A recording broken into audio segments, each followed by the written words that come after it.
अस्सलाम वालेकुम, my name is Sana Sultana, PhD scholar from Bahauddin Zakariya university Multan. अच्छा गाइस, ये मैथमेटिकल मेथड 1 का सब्जेक्ट है और आप लोगों ने ये सारा कुछ हम लोगों ने देख चुके हैं। और अब आप लोगों ने आइलर लैग्रेंजियन इक्वेशन की डेरिवेशन मैंने लास्ट वीक करवाई थी आप लोगों को, और अब मैं उन्हीं की ही जनरल आपको डेरिवेशन करवाऊंगी। मतलब आइलर लैग्रेंजियन इक्वेशन को nth डिमेंशन तक लेकर जाएंगे हम। वही हमारे पास डेरिवेशन होगी, यही आइलर फार्मूला जहां हम लोगों ने हमारा फंक्शन x पर, y पर और y डैश पर डिपेंड करता था। अब हम पहला हम करेंगे y डबल डैश तक लेकर जाएंगे। फिर जब डबल डैश वाला फार्मूला सेम वही वो y डैश वाला फार्मूले की तरह जो आपका प्रीवियस लेक्चर था सेम वही है। अब इसको मैं एक्सटेंड करूँगी और फिर पहले आपको सेकंड वाला करवाऊंगी, फिर सेकंड वाला जब आपको करवा दूंगी सेम उन्हीं स्टेप्स पर चल के हम nth वाला कर लेंगे। तो हम इसी तरह वेरिएशनल प्रॉब्लम को हम जनरलाइज कर देंगे। और जो नेक्स्ट लेक्चर, फिर उसके बाद जो नेक्स्ट लेक्चर है वो मैं इन दोनों को कंबाइन ही दूंगी। ये रिलाइन प्रिंसिपल है, कोई आइगन वैल्यू से रिलेटेड है। तो ये मैं इसका प्रूफ भी साथ साथ है। प्रूफ इसका चलो हम नहीं करेंगे, ये एंड टाइम पे देखेंगे। ये नेक्स्ट लेक्चर में इंशाल्लाह वो मैं एंड कर दूंगी आपके कोर्स का। तो अगर हुआ तो फिर अगर उससे आगे भी अगर लेक्चर होता है तो फिर कोई हल्का फुल्का सा सारी रिवीजन करवा दूंगी कि पेपर पॉइंट ऑफ व्यू से आपको। उससे अगले लेक्चर में आप अगर हुआ, मुझे तो ऐसा लगता है कि इसके बाद जो अगला लेक्चर होगा वो हमारा लास्ट ही होगा और आप लोगों के ऑनलाइन एग्जाम स्टार्ट हो जाएंगे। तो चलती हूँ फिर मैं आज के लेक्चर पर। ये है हमारा एक्सटेंशन ऑफ ओरिजिनल या बेसिक वेरिएशनल प्रॉब्लम के। अब हम एक्सटेंशन पढ़ने जा रहे हैं। अब इसकी स्टेटमेंट क्या है कि Euler Lagrangian equation when integrand, मतलब वो जो हमारा ये फंक्शन होता है, इन्वॉल्व वन डिपेंडेंट वेरिएबल, हाँ जी अंदर डिपेंडेंट वेरिएबल है, and one independent variable, yes अंदर इंडिपेंडेंट वेरिएबल भी है, but integrand involve derivative of dependent variable up to the second order. तो इससे पहले जो हम लोगों ने पढ़ा था वो हमारे पास एफ एक्स वाई और वाई डैश पे डिपेंड करता था। अब ये डेरिवेटिव हमारे सेकेंड ऑर्डर तक है, 1 से लेकर सेकेंड ऑर्डर तक यहाँ पर है। और हम लोगों ने अब इसकी डेरिवेशन, इसके लिए हमने ड्राइव आइलर लैग्रेंजियन इक्वेशन निकालनी है। पेपर पॉइंट ऑफ व्यू से बड़ा इंपॉर्टेंट सवाल, मैं आपसे जनरल वाला भी पूछ सकती हूँ, आपसे मैं ये वाले भी आपसे पूछ सकती हूँ। डेरिवेशन ही है और अंदर क्या है और कुछ भी नहीं है। अच्छा, तो फिर अब हम इसका स्टेटमेंट आपको मैं बताती हूँ। इसकी स्टेटमेंट हमारे पास ये है कि सपोज दैट वाई हमारे पास depend, y be a function, एक फंक्शन है with y y dash held fixed at this. Fix का मतलब ये है कि वाई पर भी और वाई डैश पर भी जब आप पार्शियल डेरिवेटिव लेके अंदर x1 पुट करो या x2 पुट करो, फिक्स का मतलब है वो आंसर हमारा गायब हो जाता है, ज़ीरो हो जाता है। Then the order, in the order that the function y dash may एक्सट्रीमाइज, हम इसे एक्सट्रीमाइज करना चाहते हैं। एक्सट्रीमाइज में मैक्सिमाइज हो सकता है, मतलब डिपेंड करता है आपके प्रॉब्लम के नेचर पे। मे बी हम लोग मैक्सिमाइज करना चाहते हो, मे बी हम लोग मिनिमाइज करना चाहते हो, मे बी हम लोग स्टेशनरी के ऊपर काम करना चाहते हो। द फंक्शनल, जिसे हम इंटीग्रल, इसको इस तरह से हम लोग डिनोट करते हैं। The necessary and sufficient condition, the necessary and that the जो आपका फंक्शन है वाई शुड सेटिस्फाई, इस इंटीग्रल को उसे सेटिस्फाई करना चाहिए। अच्छा चलो आज अब ये हम लोग आपको ड्राइव करके दिखाएंगे और इस फार्मूले को सेम स्टेप्स हैं जो स्टेप्स हमने पीछे हमने चले थे, सेम उन्हीं स्टेप्स पे चल के हम लोग यहाँ पे ये काम करेंगे। अच्छा, अब वो कहता है for the functional to be extremize, या हमने उसे स्टेशनरी करना है। इट इज़ नेसेसरी कंडीशन कि आपका ये जो ये फंक्शनल है, ये मैं थ्योरी में ये आपको बहुत बार बता चुकी हूँ, उसके ऊपर जब आप डिफरेंशियल लोगे तो आंसर आपका ज़ीरो आना चाहिए। तो जब आप इसका डिफरेंशियल इक्वल टू ज़ीरो है तो इसका आपने डिफरेंशियल इधर भी अप्लाई किया, इधर भी अप्लाई किया। ये वाली चीज़ अगर इक्वल टू ज़ीरो हो जाएगी तो ये वाली चीज़ भी इक्वल टू ज़ीरो हो जाएगी, जैसे कि यहाँ हो गया। अच्छा, अब यहाँ पे लगेगा हमारा चेन रूल। चेन रूल में इससे पहले हमारे पास दो वेरिएबल्स वाला चेन रूल देखा, 3 वेरिएबल्स वाला देखा, 4 वेरिएबल्स वाला चेन रूल आ गया। कैसे देख लो, पार्शियल, ये देखो partial f by partial x first variable के साथ, partial of x, partial f by partial y, differential of y, partial derivative वो ये क्या बोलते हैं, delta of y, partial f by partial Y dash, delta of Y dash, partial f by partial double dash, delta of double dash, और d x as it is equal to zero as it is आ गया हमारे पास। अच्छा आगे चलते हैं, मतलब इधर मैंने चेन रूल अप्लाई किया। आगे चलते हैं, आगे वो हमें क्या कहता है, वो कहता है सिंस द वेरिएशन, ये जो वेरिएशन है, ये जो डेल्टा है, is taken over Y and its derivative, ये जो वेरिएशन है वाई और उसके डेरिवेटिव्स के ऊपर है। सो एक्स के ऊपर तो कोई वेरिएशन हो ही नहीं रही क्योंकि वो तो एक्स पर तो वो फिक्स है, तो जब वेरिएशन हो नहीं रही तो ये वाली टर्म हो जाएगी 0। तो जब ये वाली टर्म हो जाएगी 0 तो हमारे पास क्या बचा, 1 2 और 3 टर्म्स हमारे पास आ गई। ये देखो 1 2 3 टर्म्स इजीली आ गया। इसे उसने इक्वेशन नंबर 1 का नाम दे दिया।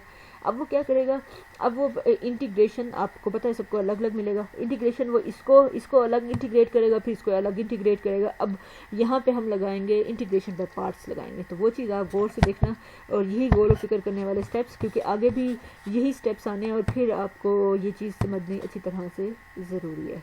चलो आ जाओ। उसने क्या किया, उसने फर्स्ट टर्म पकड़ लिया, उसने partial F partial Y dash और डेल्टा ऑफ वाई डैश। अब इधर वो इंटीग्रेशन बाय पार्ट्स लगाएगा। अब आप ज़रा देखो, फर्स्ट फंक्शन है इसको रखा as it is, second function पे लगा इंटीग्रेशन। तो अब आपको पता है इस वाले पे इंटीग्रेशन लगेंगे, यहाँ पे तो हमारे पास डेरिवेटिव है। डेरिवेटिव आपको पता है दो ऑपरेटर्स इंटरचेंजेबल होते हैं, क्लासिकल मैकेनिक्स में आपने ये थ्योरम पढ़ा था।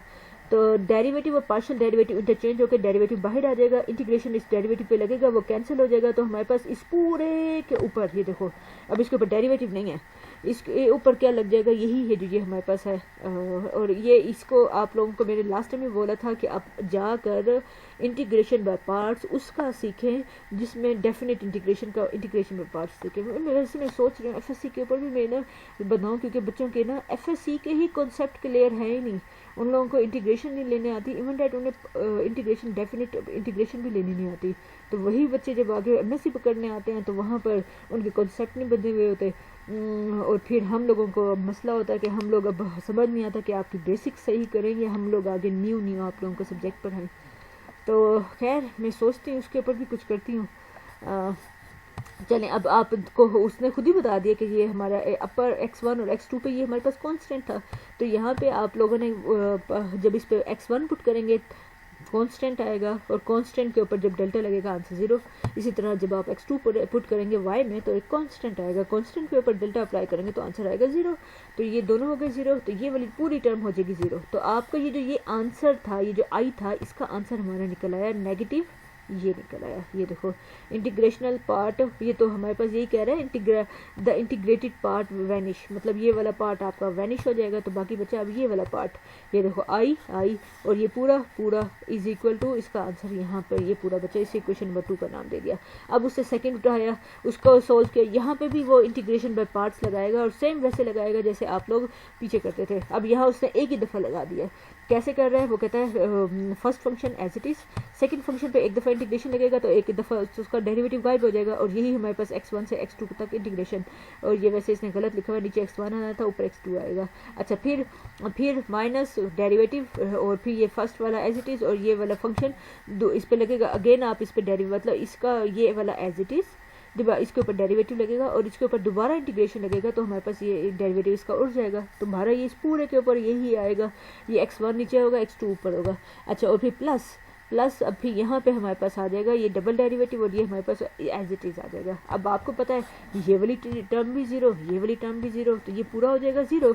तो इस पूरे का आंसर आ जाएगा, ये वाली टर्म आ जाएगी नीचे। अब उसने रीज़न बताई हुई है, क्योंकि हमारे फंक्शन y हों या y डैश हों वो तो फिक्स है x1 और x2 पर, तो ये वाली टर्म तो हमारी इक्वल टू 0 हो जाएगी। सिमिलरली हमारे पास ये जो ये है, सिंस y जो वाला है ये भी हमारा इक्वल टू 0 है, तो ये पूरा हमारे पास ये वाली टर्म भी 0, ये वाली टर्म भी 0, तो इस पूरे का आंसर हमारे पास आ जाएगा ये। तो इंटीग्रेशन पार्ट वही वो बोर्ड है, इंटीग्रल जो इंटीग्रेटेड जो टर्म्स हैं वो हमारे पास गायब हो गई, तो हमारे पास ये आ गया। अब आप इसकी वैल्यू भी ये पीछे पुट कर दो, इक्वेशन नंबर 2 और 3 इसको इक्वेशन नंबर 1 में आप पुट कर दें तो हमारे पास आ जाएगा ये वाला आंसर आ जाएगा। और फिर अब हम क्या करते थे, आप इन सारों के पास डेल्टा वाई है, डेल्टा वाई सबसे कॉमन ले लें, और जब हम इसे कॉमन ले लेंगे तो फिर अब नीचे रीज़न पढ़ो, वो कहता है since variation in delta Y is arbitrary, ये तो हमने आर्बिट्रेरी ली थी, और अगर इंटीग्रेशन लेने के बाद एक फंक्शन का इंटीग्रेशन लेने के बाद भी आंसर 0 आ गया, इट मीन्स अंदर वाला फंक्शन इक्वल टू 0 है। मतलब यहाँ पे यही बात उसने इंग्लिश में करके और ये सारा इसे इक्वल टू 0 कर देगा। ये वही इक्वेशन निकल आई है जो हम लोगों ने लास्ट टाइम निकाली थी। तो अब हमारे पास 2 वेरिएबल्स के लिए निकल आए। ये देखो, अब इसका एक चीज़ ज़रा गौर से देखिएगा, fundamental theorem of variational calculus के, इसे ज़रा गौर से देखें।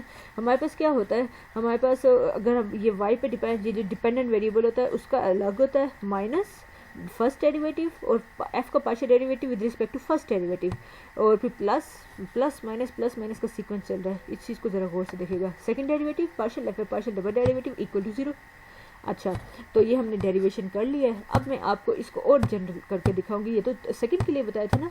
अब आइए देखें Lagrangian integral equation when integrand involve one dependent variable one independent variable but integrand involve derivative of dependent variable up to nth order. तो nth ऑर्डर वाला सेम वैसे है जैसे आपका सेकंड वाला है। फिर से अब आते हैं यही स्टेटमेंट, यही सारा कुछ वो अब ये बता रहा है कि ये सारे के सारे फिक्स हैं x1 x2 पर, ठीक है। अब ये यूज़ होंगे, कहाँ यूज़ होंगे, अब आप लोगों को ज़्यादा अच्छी तरह से समझ आ गया। हम इसे मैक्सिमाइज़ करना चाह रहे हैं, ये जो भी करना चाह रहे हैं, फंक्शनल हमारा मिनिमम हो और ये इक्वेशन हम लोग निकालना चाहते हैं। ओके, बात समझ आती है। अब ये देखें ये हमारे पास क्या है, ये अगर हमारा I del d I equal to 0 है तो ये पूरा भी इक्वल टू 0 होगा। और यहाँ पे भी लगाना चाहिए ना, यहाँ भी डी लगाना चाहिए। पता नहीं इसने क्यों नहीं लगाया, यहाँ पे डी आप लोग लगाइएगा। अच्छा, यहाँ पे भी, क्योंकि अगर आप आई पे डी लगाओगे तो आपको एफ पे भी डी लगाना चाहिए। तो अब देखो एफ पे अगर डी है नहीं तो ये नीचे ये चेन रूल कैसे लग गया। तो होपफुली आप लोगों को समझ आ रही होगी। अब ये chain rule with respect to x, with respect to y, with respect to Y dash, with respect to y double dash, y फिर triple dash and so on nth dash. अच्छा, फिर एक और बात वो कहते हैं ये तो सारा कुछ वाई और उसके डेरिवेटिव पर है, एक्स पर तो है नहीं। जब एक्स पर है नहीं तो ये वाली टर्म इक्वल टू 0 हो जाएगी, तो बाकी सारा कुछ बच जाएगा हमारे पास। ये हमारे पास आ गया एज इट इज़। अब वो फर्स्ट टर्म उठाएगा, इसको तो छोड़ देगा, ये वाली टर्म उठाएगा और इसके ऊपर इंटीग्रेशन लगाएगा। फर्स्ट वाले का इंटीग्रेशन, ये देखो ये वही तरीका जो इसने अभी ऊपर आपने सीखा था, और वही बहाने, कोई बहाने चेंज नहीं हुए, सारे बहाने वही। ये हमारे पास क्योंकि 0 है, इंटीग्रेशन पार्ट हमारा गायब हो जाएगा, तो हमारे पास इसका आंसर ये आ गया। इसी तरह आप सेकंड वाला उठाते हैं, इसके ऊपर देखो फर्स्ट वाले पे लगाया, फिर सेकंड वाले पे लगाया, फिर ये देखो प्लस माइनस का सीक्वेंस, वही सारे बहाने उसने लिखे हुए हैं। सेकंड टर्म का भी उसने आंसर निकाल दिया। अब यहाँ वो थर्ड वाला भी करके दिखाएगा आपको। आप भी देख लो, आप भी कर लो, कोई बात नहीं। ये देखो थर्ड वाला उठा लिया, वो देखो फर्स्ट वाले पे लगा, एक डेरिवेटिव खत्म हुआ, फिर दूसरा डेरिवेटिव, और प्लस माइनस भी साथ साथ चल रहे हैं। ये देखो जितना अगर इतना डेरिवेटिव होता है इधर इतने वो खड़े होते हैं। अच्छा, अब इधर एक और डेरिवेटिव खत्म हो गया, सेकंड आ गया, और फिर ये आ गया एज इट इज। तो ये वाला भी 0, ये भी 0, ये भी 0, ये नीचे वो सारे बहाने उसने वही लिखे हुए हैं, कोई पुराने घिसे पीटे, कोई नए नहीं है। अब देखो अब ये इक्वेशन I3 का आंसर आ गया। अब nth वाला वो कहता है ये देखिए हमने इसे नोट कर लिया कि इस तरह से बिहेव कर रहा है, तो जनरल टर्म जो है उसका उसने बता दिया कि इसका आंसर ये आएगा। तो जब इसका आंसर ये आएगा तो अब ये सारे कुछ अंदर पुट करें। डी वाई सबके पास था, आप ये बाहर कॉमन ले लें, तो जब डी वाई आपका कॉमन आ जाएगा, डी वाई क्योंकि अभी ये इसमें बहुत सारी मिस्टेक्स हैं जो आपको बताई जा रही हैं, वो आप लोग खास तौर पर कीजिए इसे। डी वाई हमारे पास आ गया आर्बिट्रेरी, सो हमारे पास ये वाला आंसर आ गया इक्वल टू 0, जो कि हम लोगों ने निकालना था, which is required Euler equation. और यही इसी को हम बोलते हैं generalised. We have generalised our definition of variational derivative की डेफिनेशन को हमने जनरलाइज कर दिया। अब वो कहता है the Euler Lagrangian equation for higher derivative also known as Poisson, हम इसे पॉइसन आइलर डिफरेंशियल इक्वेशन भी बोलते हैं। अच्छा, अब आया ये देखें, इसको हमने एक्सट्रीमाइज करना है। अब इस पर देख लो कि ये हमारा एक्स पे डिपेंड कर रहा है, वाई पे डिपेंड कर रहा है, वाई ट्रिपल डैश है, पता नहीं कितना डैश है, ट्रिपल डैश ही लग रहा है, इस पे डिपेंड कर रहा है। ये देखो तो हमारा ये वाला केस है, अकॉर्डिंगली उसकी जो आइलर इक्वेशन आ जाएगी। अब ये आप एफ का partial derivative with respect to Y लीजिएगा, जो ये आंसर आया, with respect to Y dash लीजिएगा, 0 आंसर आया। और फिर ये देखो वाई डैश से आंसर 0 आया तो ये वाली टर्म भी आपकी 0 हो जाएगी। वाई डबल डैश से भी आंसर 0 आएगा तो ये वाली टर्म भी आपकी, ये वाला भी 0, ये वाला भी 0, तो आपके पास बच गया ये वाला आंसर बच गया और आपके पास ये वाला आंसर बच गया। आप इसका फिर वाई ट्रिपल डैश के लिहाज से डेरिवेटिव लेंगे तो ये आंसर आएगा। अब इस इक्वेशन में पुट कर दें, सिंप्लीफाई करें और आपका सिंप्लीफाई करें और ये आंसर निकालें। इसी तरह अभी अगला क्वेश्चन आ गया हमारे पास। ये देखो हमारे पास गिवन है, आप लोग अकॉर्डिंगली देख लें कौन सा केस बन रहा है, उसके आइलर इक्वेशन ले, ये चीज़ें निकालें, अंदर पुट करें, सिंप्लीफाई करें, आंसर आ गया। और क्या, और ये लास्ट वाला भी सेम इसी तरह से आप लोग सोल्व करें। चलें ठीक है बच्चों, अब ये हमारा एक्सट्रीमल का भी कंप्लीट हो गया और हमने जो वो करना था वेरिएशनल वाला निकालना था वो भी हमारा माशाल्लाह कंप्लीट हो गया। चलिए ठीक है, मैं मिलती हूँ इंशाल्लाह नेक्स्ट लेक्चर में नेक्स्ट टॉपिक के साथ। तब तक अपना बहुत ज़्यादा ख्याल रखिएगा। अल्लाह हाफिज़।